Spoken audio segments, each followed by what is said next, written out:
श्री स्वामी समर्थ सगळ्यांना. आणि राजेशला कॉफी बनवून दिली होती आणि टी व्ही पण बघत होता. दिवसभर कामातून असं पण वेळ मिळत नाही. सकाळी कामावर जायचं, रात्री घरी यायचं. आणि टिफिनसाठी मटकीची भाजी आणि चपाती दिली होती. आणि आमच्या बिल्डिंगमधली तेजू भेटली होती. मग नंतर लिफ्टमधलं काही रेकॉर्ड नाही केलं.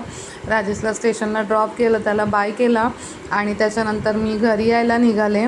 आणि बाळ माझं मस्त बसलं होतं, आईने घेतलं होतं कारण रात्रभर तर आम्हाला झोपा येत नाही. आणि दिदी होती बसलेली बाजूला. त्याच्यानंतर तयारी करून खाली गेले कारण पाण्याचं बॉटल जार आणायचं होतं. आणि त्याच्यानंतर परत तयारी केली. राजेश यायला पण झाला होता. म्हटलं राजेशला पण पिकअप करून येईन आणि गुरुवार होता तर मठातून दर्शन घेऊन येईन.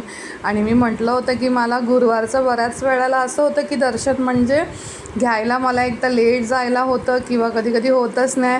माऊली म्हणजे कुठची परीक्षा माझी घेते तेच कळत नाही. आणि आता तुम्ही बघितलं असेल एक स्क्रीन असा मोठा टी व्ही लावला दर्शनासाठी, तर आपण तिथून पण दर्शन घेऊ शकतो. आणि हा आपटेवाडीमधला मठ आहे बदलापूरचा. आणि मग राजेशला पिकअप केलं मी. आम्ही आलो घरी. आल्यावर त्याला मस्तपैकी खिचडी दिली. मी पण जेवायला बसले, पनीर आणि चपाती, आंबे पण कापले होते. आणि असा होता आजचा माझा दिवस. भेटूया नेक्स्ट ब्लॉगमध्ये.